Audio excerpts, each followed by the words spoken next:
24,000 అడుగుల ఎత్తు నుంచి దెబ్బతిన్న విమానాన్ని అమాంతంగా కిందికి తీసుకువచ్చాడు. ఈ ఘటనలో విమానంలో ఉన్న 95 మందిలో ఒక ఎయిర్ హోస్టర్ మృతి చెందగా 8 మంది గాయపడ్డారు. ఈ సంఘటనకు సంబంధించిన సమాచారం కూడా ఇంటర్నెట్లో అందుబాటులో ఉంది. ఒక ప్రయాణికుడు విమానం ఎక్కేటప్పుడు విమానంలో పగుళ్లను గమనించాడని, అయితే టేకప్ చేయడానికి అతడు తను చూసిన విషయం సిబ్బందికి చెప్పలేదని తెలిసింది. సైకిల్ నుండి విమానం వరకు ప్రయాణించే వాహనం ఏదైనా సరే దానికి నడపడంలో నైపుణ్యం ఉంటే సరిపోదు. క్లిష్ట పరిస్థితి ఏర్పడి జీవితం మృత్యువాతను సమీపిస్తున్న సమయంలో దానిని ఎలా నివారించగలం అనేదే పెద్ద విషయం.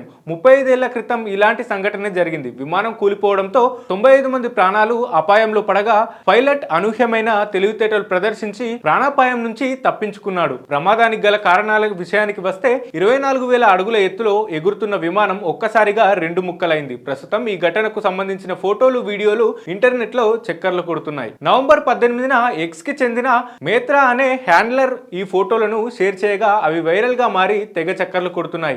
వైరల్ అవుతున్న ఫోటోలు చూస్తుంటే గాలిలో ఎగురుతున్న విమానం పైభాగం అకస్మాత్తుగా ఎగిరిపోయింది. సిబ్బందితో సహా ఇతర ప్రయాణికులందరూ భయంతో వణికిపోతున్నారు. 1988 ఏప్రిల్ 28న అమెరికన్ అలోహా ఎయిర్లైన్స్ విమానం పసిఫిక్ మహాసముద్రం మీదుగా ఎగురుతుండగా ఈ ఘటన జరిగినట్టుగా తెలిసింది. 2 ఇంజన్లు 110 సీట్లలో ఉన్న బోయింగ్ 737-200 జెట్ విమానంలో 89 మంది ప్రయాణికులు, 6 మంది సిబ్బంది ఉన్నారు.